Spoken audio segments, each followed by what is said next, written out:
आम आदमी को जीने का अधिकार नहीं है इस हिंदुस्तान के अंदर, कोई नहीं जिएगा। लाला जी की ट्रेन चलेगी, लाला जी की टिकट होगी, लाला जी की मर्जी से पानी लोगे, लाला जी की मर्जी से रोटी लोगे, ये सब कुछ अब लाला जी की मर्जी से चलेगा। यहाँ प्रजातंत्र खत्म हो गया है। ये हिंदुस्तान में रहने वाला गरीब और मिडिल क्लास हिंदुस्तान को छोड़ दे, यही हमारे देश के प्रधानमंत्री जी की इच्छा है। इसीलिए हम उनको चुन के लाए थे, इसीलिए हमने उनको बनाया था कि आज दर दर पे भटक रहे हैं। आज ट्रांसपोर्ट जगत, परिवहन जगत खत्म हो गया। उसके लिए कभी दो शब्द नहीं बोले बाबा जी ने, लंबी लंबी दाढ़ी बना ली आके। हमारे जितने भी पंजाब में मेंबर हैं, जितने भी हमारे सपोर्टर हैं, सबको हमारी तो अपील है कि किसान बचेगा तो शायद भी बचेगा। हम भी किसानों के बेटे हैं, हमारा पुरजोर किसानों को सपोर्ट है। और जितने भी हमें सुन रहे हैं, या जितने भी हमें प्यार करते हैं, या जितने भी हमारे मेंबर हैं, किसानों को 25 तारीख को सपोर्ट करो। और हम भी इस बंद का इनका समर्थन करते हैं जी। दोस्तों नमस्कार। अगर आप दिल्ली में गाड़ी चलाते हैं, दिल्ली एनसीआर में, तो आप सावधान हो जाइए, क्योंकि पहले ही इतने चालान काटे जा रहे थे। अब सरकार एक नया फरमान लेके आई है। फरमान नया तो नहीं है, लेकिन कोरोना के टाइम में किस तरह से लोगों को परेशान करने का एक नया तरीका निकाला गया, वसूली मैं इसको बोलता हूं रोड पे। दिल्ली सरकार जिनके गाड़ियों में हाई सिक्योरिटी नंबर प्लेट नहीं लगा होगा, अब उनके ऊपर चालान करने के बहुत बड़े पैमाने पे उतारू है, और उन्होंने स्पेशल ड्राइव चलाने का भी इस पे फैसला लिया है, ऐसा जो रिपोर्ट आ रही है उसके मुताबिक। वहीं पे आप लोगों को याद होगा कि कोर्ट ने फैसला दिया था पीछे कि जो गाड़ियां हैं उसके ईंधन के हिसाब से उस पर कलर कोडिंग भी होनी चाहिए। तो उसके लिए भी जिनके गाड़ियों में नहीं लगा हुआ है उनके लिए भी चालान काटने की तैयारी पुरजोर तरीके से शुरू होने वाली है। तो आपके जेब में पैसे हो कि ना हो, कोरोना महामारी में सारे, खासकर जो कमर्शियल गाड़ी वाले हैं, वो किस तरह से गुजारा कर रहे हैं। उनके पास पैसा नहीं है ईएमआई का देने के लिए, और फिर तरह तरह के नए चालान का फंडा। पहले स्पीड के नाम पे लाखों लोगों का चालान किया गया, किसी का 5 लाख का, किसी का 4 लाख का। अब ये नया HSRP, high security registration plate का एक जो कोर्ट का डिसीजन था, अब उसको भी बहुत ही एकदम से लागू करने के लिए दिल्ली सरकार ने कहा है कि तुरंत इस पे लागू, अगर जिन्होंने गाड़ी में नंबर प्लेट नहीं लगाया तो उनका चालान कटेगा, और चालान भी 10,000 रुपए का। अब इन्हीं सब मुद्दों पे हमारे साथ बात करने के लिए आज है श्री बलवंत सिंह भुल्लर जी हैं, जो AISO के प्रेसिडेंट हैं। रवि राठौड़ जी हैं, जो AISO के वाइस प्रेसिडेंट भी है, और सर्वोदय ड्राइवर वेलफेयर एसोसिएशन के प्रेसिडेंट भी है। तो स्वागत है आप दोनों का, रवि जी और भुल्लर जी।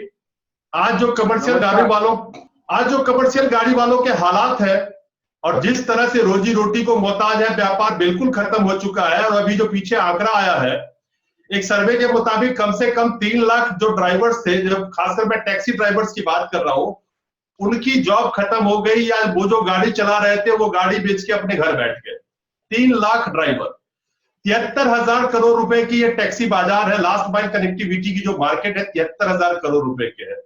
लेकिन सबसे पहले आते हैं दिल्ली सरकार का ये नया फरमान, जिसके तहत अब जिसके गाड़ी में हाई सिक्योरिटी नंबर प्लेट नहीं लगा है उसके ऊपर 10,000 का चालान किया जाएगा। और कलर कोडिंग, जो सुप्रीम कोर्ट के आदेश के मुताबिक, जैसे आपकी CNG गाड़ी है तो ग्रीन कलर का होलोग्राम उस पर होना चाहिए, विंड स्क्रीन के नीचे लगा होना चाहिए। ऐसे डीजल के लिए एक अलग कलर कोड है। तो अभी इस कोरोना के महामारी में सरकार को जहां मदद करना चाहिए, आप लोग यूनियन चलाते हैं, लाखों ड्राइवर्स आप लोगों के साथ जुड़े हुए हैं, क्या दिल्ली सरकार का यह फैसला लगता है कि जो ड्राइवर बिल्कुल ही ऐसे कगार पे खड़े हैं कि रोजी रोटी को मोहताज है, तब इस तरह से चालान करना? भुल्लर जी, ये सवाल आपसे है पहले। नमस्कार रविंद्र जी, और जो भी आपके इस चैनल को देख रहे हैं, सभी स्रोतों का, सभी मीडिया का, सभी सोशल मीडिया का धन्यवाद।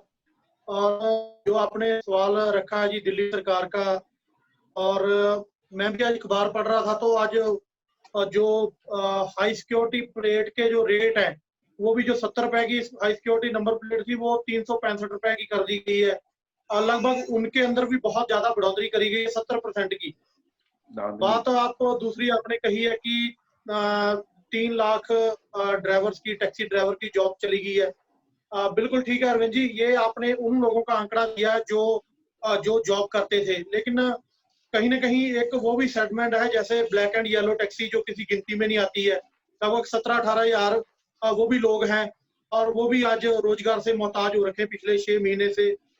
और उसके बाद में टूरिस्ट टैक्सी वाले हैं वो भी। और एक बाहर की कंट्रियों में बड़ा अच्छा लॉ है कि जब कोई किसी कंपनी के अंदर काम करता है, जब वो उसको चाहे वो अपनी गाड़ी लेके ही काम करता है एग्रीगेटर कंपनियों के अंदर, तो वो जब वो उसको 8 घंटे देता है उस कंपनी को, अपनी 8 घंटे 9 घंटे उसके लिए काम करता है, तो वो एक हिसाब से उसका एम्प्लॉय बन जाता है।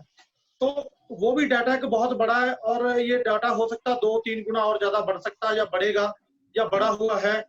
सो जो बात आ रही है अब लूट खसुट की, मैं यहाँ पर ये कहना चाहूंगा कि अब 2 क्षेत्र बचे हैं हिंदुस्तान के अंदर जिनके ऊपर सरकार ने कोई कसर नहीं छोड़ी है, और वो बिल्कुल जमीन से जुड़ा हुआ तबका है, गरीब से जुड़ा हुआ किसान कह लो उसको, जिसको 3 ऑर्डिनेंस आए अभी आप देख रहे होंगे पंजाब में, हरियाणा में उसका कितना बड़ा बवाल मचा हुआ है।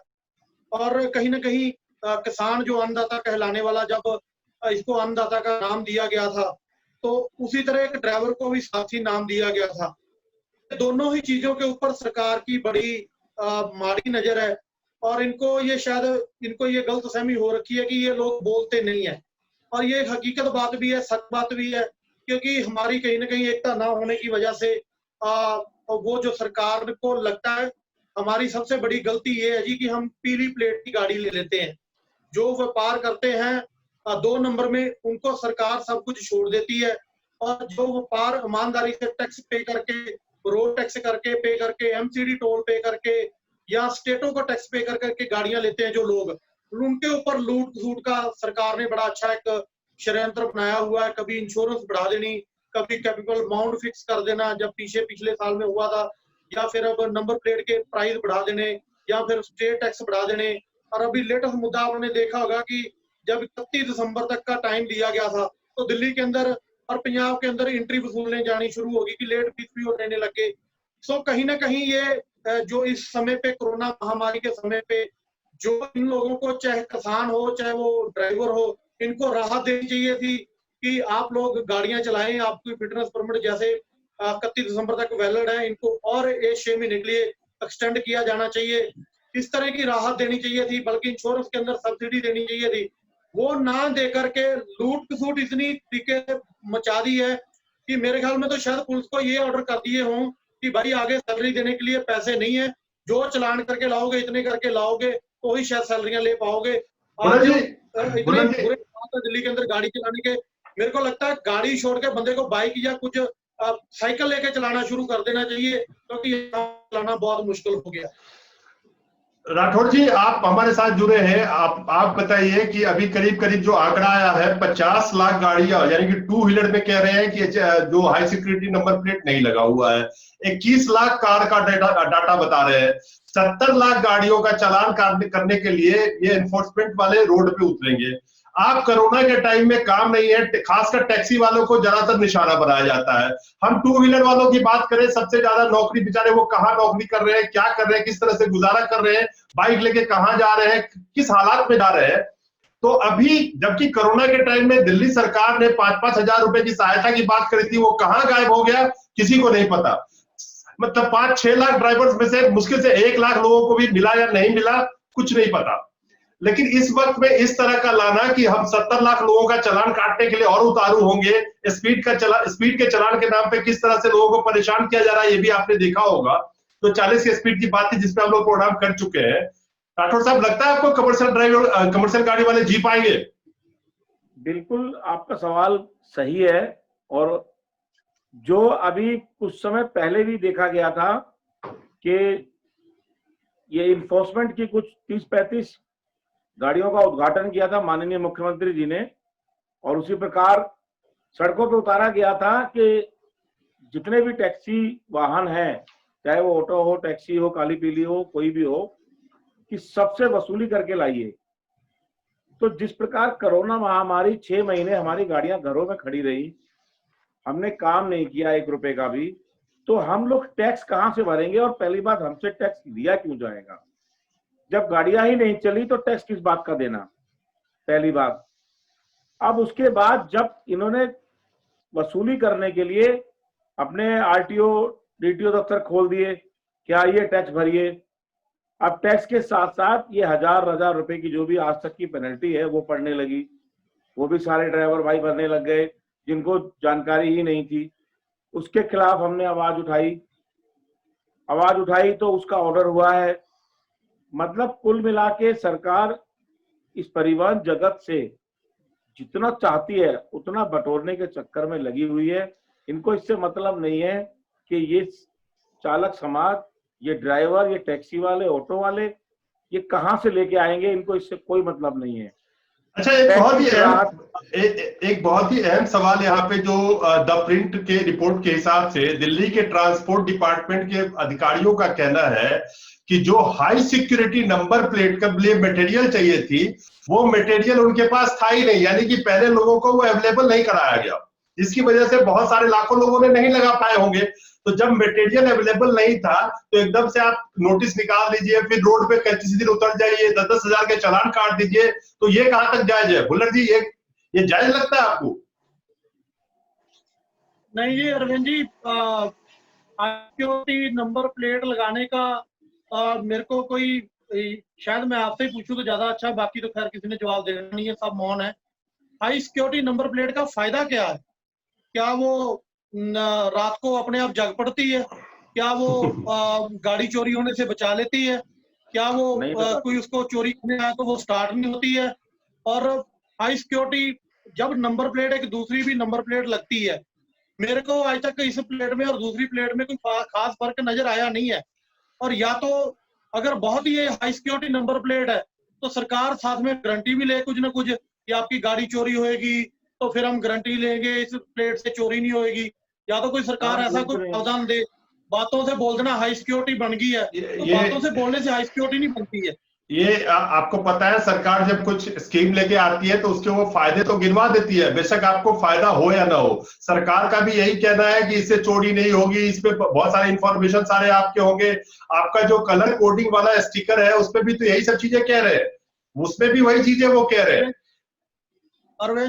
अरविंद जी, अब अथॉरिटी में जाओ आप, कभी देखना आप, कभी मैं कहता हूँ मिलके चलते हैं, वहां पर एक गाड़ी आम बंदा पास कराने चला जाता है तो वो गाड़ी फेल हो जाती है, वो बोल देते हैं कि इस गाड़ी पे ये पेंट नहीं है। तो क्या वो पेंट होने से गाड़ी की सारी फिटनेस ठीक हो जाती है? नंबर 1। नंबर 2, इस गाड़ी पे नीली पीली पट्टी लगी नहीं है, क्या नीली पीली पट्टी लगने से गाड़ी एक्सीडेंट कम करना बंद कर देती है? जबकि आरटीआई के खुलासे, मैंने खुद आरटीआई डाली थी, नीली पीली प्लेट ये लागू ही नहीं है। सीएनजी पे चलो ग्रीन सीनरी की वजह से इन्होंने लगा दी है। ये एक सारा ताना बाना लूट फूट का बना हुआ है। वहां पर देखो अथॉरिटी के अंदर जाने के हालात खराब है। बाहर वो बुरश से पेंट ऐसे कर देते हैं जैसे वो किसी को ना घर से पेंट करा रहे हों, तो वही गाड़ी 200 रुपए का पेंट करवा के अंदर से जाके मेरे पास हो जाती है। तो ये सारे जितने भी रूल कानून है ये बिल्कुल गलत है। और कहीं पर भी हाई सिक्योरिटी का ले आओ, कहीं पेट्रोल का ले आओ, कहीं डीजल का ले आओ, कहीं कभी वो ले आओ अपना जो पीछे बसें बंद हुई है, कभी पहले कहते थे काली पीली टैक्सी जब चलती थी तो दिल्ली के अंदर पोल्यूशन बहुत है, इनको बंद करना पड़ेगा। तो वो बंद करने के बाद कितने लोग उस टाइम बेरोजगार हुए 99 में, 2000 में, और काली पीली टैक्सियां बंद कर दी गई उस टाइम डीजल वाली। क्या दिल्ली के अंदर पोल्यूशन की मात्रा कम हुई है? अभी भी वही चीज चल रही, पोल्यूशन बहुत है। इन्होंने लोगों ने बोल दिया कि उसके बाद में हम परमिट जो 9 साल की बजाय 5 साल का कर देंगे, क्या पोल्यूशन कम हो गया? नहीं हुआ। उसके बाद इन्होंने बोला सीएनजी लेके आओ जी, सीएनजी लेके आ गए हैं, तो क्या पोल्यूशन अब कम हो गया? नहीं हुआ है जी। उसके बाद आप कह रहे हैं कि बैटरी वाली गाड़ी डाल ले। मैं कहता हूँ इसके आगे कौन सी डालनी वो बता दें। कल को ये ना कहने लगे कि सोलर प्लेट ऊपर लगा लो गाड़ी पे और इसको उससे चलाना शुरू कर दे। तो सरकार के पास अपना रेवेन्यू कमाने के तरीके हैं, तो ये वही तरीके अपना रही है और कुछ नहीं है। नहीं, लेकिन आप सब लोग यूनियन चलाते हैं, संस्था चलाते हैं, एक बात बताइए कि जब ये कोरोना की वजह से लोगों के एकदम हालात इतने खराब है, सरकार कहीं से भी सरकारी कोई मदद नहीं है, उस वक्त में सरकार क्या खाली वसूली का काम करेगी कि रोड पे जो उतरे उससे किसी भी तरह से चालान काटो, जितने भी पुराने नियम कायदे कानून है वही करो? सरकार वसूली करेगी अरविंद जी, और कुछ नहीं करेगी। सरकार बनी वसूली के लिए है। ये इस समय वो कानून चल रहा है जो अंग्रेजों से भी ऊपर था। जनरल डायर वाला कानून चल रहा है यहाँ पे। कोई किसी की सुनने वाला नहीं है, कोई कुछ भी होता रहे।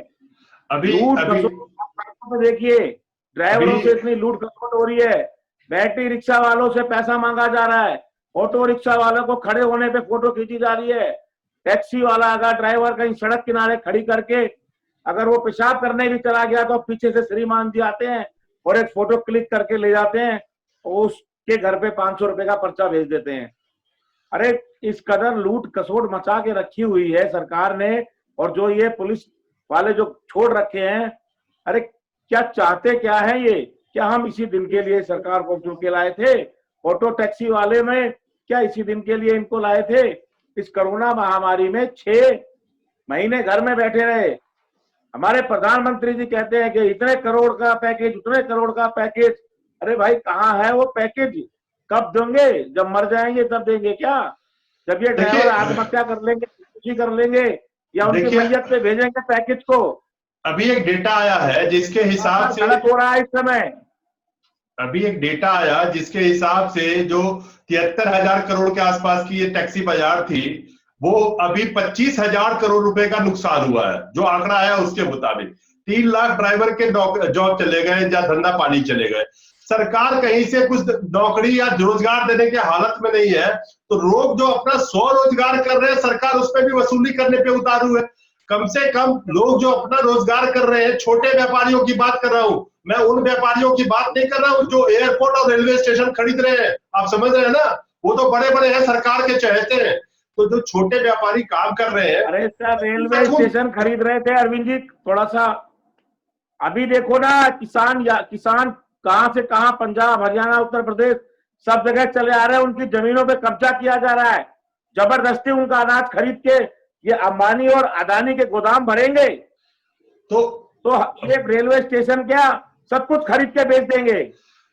तो सवाल यही है, फिर मैं कहूंगा कि देश में ऐसा कौन सा सेक्टर बचा जिसमें कॉर्पोरेट का राज नहीं होगा? एक किसान का था, उसमें भी होने जा रहा है भाई। रेलवे प्राइवेटाइजेशन, हवाई अड्डा प्राइवेटाइजेशन, एयरलाइंस प्राइवेटाइजेशन। देश का सबसे बड़ा साधन था गरीबों का रेलवे। अब उस रेलवे में गरीब चढ़ने लायक रह जाएंगे 5,000 रुपए का एसी का टिकट लेके? जो सरकारी ट्रेन चलेगी वो फिर उसी हिसाब से चलेगी। अब तो जो आप रेलवे स्टेशन पे गरीब आदमी चाय बेच के अपना गुजारा करता था वो कर पाएगा क्या? कोई बाहर का आदमी जाके वहां मूंगफली बेच पाएगा? सरकार रोजगार तो नहीं दे रही थी पहले भी, लेकिन जो रोजगार लोग करने की, जीने की कोशिश कर रहे थे, वो कहाँ खाएंगे, कहाँ जिएंगे? नहीं, आम आदमी को जीने का अधिकार नहीं है इस हिंदुस्तान के अंदर, कोई नहीं जिएगा। लाला जी की ट्रेन चलेगी, लाला जी की टिकट होगी, लाला जी की मर्जी से पानी लोगे, लाला जी की मर्जी से रोटी लोगे, ये सब कुछ अब लाला जी की मर्जी से चलेगा। यहाँ प्रजातंत्र खत्म हो गया है। ये हिंदुस्तान में रहने वाला गरीब और मिडिल क्लास हिंदुस्तान को छोड़ दे, यही हमारे देश के प्रधानमंत्री जी की इच्छा है। इसीलिए हम उनको चुन के लाए थे, इसीलिए हमने उनको बनाया था कि आज दर दर पे भटक रहे हैं। आज ट्रांसपोर्ट जगत, परिवहन जगत खत्म हो गया। उसके लिए कभी 2 शब्द नहीं बोले बाबा जी ने, लंबी लंबी दाढ़ी बना ली आके, और आ जाते हैं मन की बात करने के लिए। मन की बात नहीं, धन की बात। धन धन धन धन कहां से आएगा मोदी जी? यही सोचते हैं बस।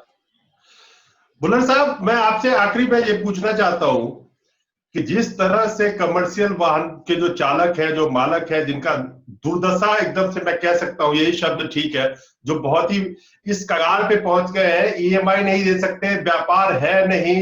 कई आंकड़े आ चुके हैं कि आने वाले 2 सालों तक कम से कम किस कदर जो टूर्स एंड ट्रेवल्स के सेक्टर है, चाहे आपके उससे जुड़े हुए छोटी गाड़ी वाले हो या बड़ी गाड़ी वाले हो, वो कहां से जिएंगे? उस दरमियान इस तरह से लोगों को परेशान करना, सरकार द्वारा तरह तरह के नियम कानून बना के उससे चालान के तौर पे वसूली करना, और वो चालान भी कोई 10,000 का, कोई 20,000 का एक चालान, उसके बाद उसके 20 चालान, 2-2, 5-5 लाख रुपए के चालान। आखिर कैसे चलेगा इस सेक्टर में और कैसे जिएंगे ये लोग? जी भूखे पेट इनकलाब आते हैं, तो शायद वो लाने की जरूरत अब पड़ गई है। तो क्या करें, वो कहते हैं ना, एजुकेशन की कमी होने की वजह से जो हमारे अपने भाई बंधु हैं या फिर हमारे ट्रांसपोर्टर जो एक दूसरे का रेट तोड़ करके गाड़ियां बड़ी डालते जा रहे थे, या हमारे जो भाई हैं वो एक दूसरे को बताते थे उस कंपनी के अंदर, आपके कंपनी के अंदर 2,000 का काम करो तो 5,000 रुपया मिलता है। तो ये सारे ताने बाने के अंदर हम खुद ही बुने गए हैं, हमें पता ही नहीं चला। पंजाबी में एक बड़ी अच्छी लाइन बोली जाती, कहते किसी के बेटे को नशे पे लगाना हो ना, उसको 2, 4, 10 दिन फीम पिलाओ, और उसके बाद पीछे हट जाओ, अपने आप ही बाद में नशा करने लगेगा। तो हमारे भाइयों ने वही एक एग्री की कंपनियों की स्कीम को समझा नहीं और सबने गाड़ियां डलवा दी। आज एग्रीगेटर कंपनियां भी पीछे हट गई हैं, आज सरकार भी पीछे है। रोजगार जो 2 करोड़ का मिलना था वो 5 करोड़ का मिलेगा या नहीं मिलेगा, 2 करोड़ का जाएगा जरूर, ये तो तय है। वो जा रहा है, वो जा रहा है। बुल्लर साहब एक मिनट, बुल्लर साहब, बुल्लर साहब, सीएमआई का डेटा आया है अभी परसों, अगस्त तक में 50 lakh industrial worker, 40 lakh professional जिसमें डॉक्टर, इंजीनियर है, कंसल्टेंट है, 40 लाख उनकी नौकरी से उनको बाहर किया गया, 50 लाख इंडस्ट्रियल वर्कर और 1 करोड़ 10 लाख दिहाड़ी मजदूर, तो 2 करोड़ तो जा ही रहे हैं, यानी कि 12 करोड़ तो पहले ही जा चुके हैं। तो मोदी जी ने कहा था 2 करोड़ रोजगार हर साल, यहाँ तो 2 करोड़ हर साल के हिसाब से उससे ज्यादा ही चले गए। अरे अरविंद जी, रोजगार की बात अगर करें तो रोजगार कहाँ पे है? मैं फिर जो चीजें चल रही है उसमें क्या लगता है कि कमर्शियल गाड़ी वाले जिंदा रह पाएंगे? न सरकार से कोई सहायता, न धंधा है, न व्यापार है। आंकड़े कह रहे हैं कि 30 से 40% धंधा अभी हो रहा है उनका, तो जो 100% हो रहा था तब नहीं जी पा रहे थे डीजल, पेट्रोल और सीएनजी के दामों की वजह से, तो अब तो धंधा ही 30 से 40% उनका भी है। तो कैसे होगा? मैं एक एक करके कमेंट, भुल्लर जी 2 मिनट आपसे चाहूंगा, 2 मिनट राठौड़ जी आपसे चाहूंगा। अरविंद जी, जो बात आपने कही है वो जीना बहुत मुश्किल है। और मैं फिर पहले वाली बात दोहरा देता हूँ कि भूखे पेट इनकलाब आते हैं, और बिल्कुल ही जब वैसे तो 6 महीने से फ्री बैठे हैं और कोई किसान के घर से था ड्राइवर, कोई आम घर से था, अभी तक शायद किसी न किसी तरीके उनका गुजारा चल रहा था। लेकिन अब जो सरकार की पॉलिसियां आ रही हैं, अगर यही रही तो मेरे ख्याल में ये भी किसानों की तरह रोड पे लोग जरूर उतरेंगे। और बिना उतरे, हमारा इतना बड़ा ट्रेड है, इतना बड़ा लाइन है, और बदकिस्मती हमारी ट्रांसपोर्टरों की भी और ड्राइवरों की भी ये है, आज किसान इतना बड़ा संघर्ष कर रहे हैं। अगर इसी को सपोर्ट कर देते हम लोग, सारे ट्रक, बस, कार जितनी भी चल रही हैं यही खड़ी कर देते, तो शायद सरकार को लगता कि इन 2 सेक्टर को बचाना चाहिए। तो लेकिन वही है कि वो कहते ना, हमें अपनों ने लूटा, गैरों में कहाँ दम था। वो किश्ती वहां फंस जाती, डूब जाती जहां पानी नहीं होता, पानी कम था। तो आज ये हमारी बदकिस्मती यूनियनों की है, और जो एक प्लेटफॉर्म और एक उन ड्राइवरों की जिन्होंने कभी अपना अच्छा भविष्य नहीं सोचा, कभी अपने भाइयों को इकट्ठे नहीं होने दिया, कभी अच्छे अपने अधिकारों के लिए लड़े नहीं है। आज उनकी बदौलत आने वाले टाइम में जो अच्छे ड्राइवर भी थे वो भी बहुत ज्यादा भुखमरी के पहुंचेंगे। चालक मालक जो गाड़ियां जब बिकेंगी कूड़े के भाव पे, तो उनको भी अकल आएगी कि हमने जो किया वो गलत किया है। सो अभी भी अगर मेरी तो आपके चैनल के माध्यम से अपील है कि जो भाई हमारी बात सुने, हाथ जोड़ के रिक्वेस्ट करते हैं कि संगठन को मजबूत करो, और हो सके तो किसान आंदोलन को भी सपोर्ट करो। नहीं तो आगे आने वाले टाइम में ऐसी आंदोलन की जब तक नींव पत्थर नहीं रखा जाएगा, और उन यूनियन लीडरों से भी कि जो नाम के यूनियन लीडर हैं, आप लोगों ने ना तो कुछ किया कभी, ना किसी को करने देते हो। अगर बहुत अच्छा कर सकते तो हम आपके पीछे चल देते हैं, पर ट्रेड को अपनी को बचा लो। लोग रहेंगे तो यूनियन रहेगी। अब लोग ही नहीं रहेंगे, रोजगार ही नहीं रहेगा, धंधा नहीं रहेगा, तो यूनियन का शुंचना कहाँ बजाना आप लोगों ने। सब मिलकर के अपने एक रोजगार के लिए एक प्लेटफॉर्म पे आए, हम लोग अपने अधिकारों के लिए एक लड़ाई लड़े।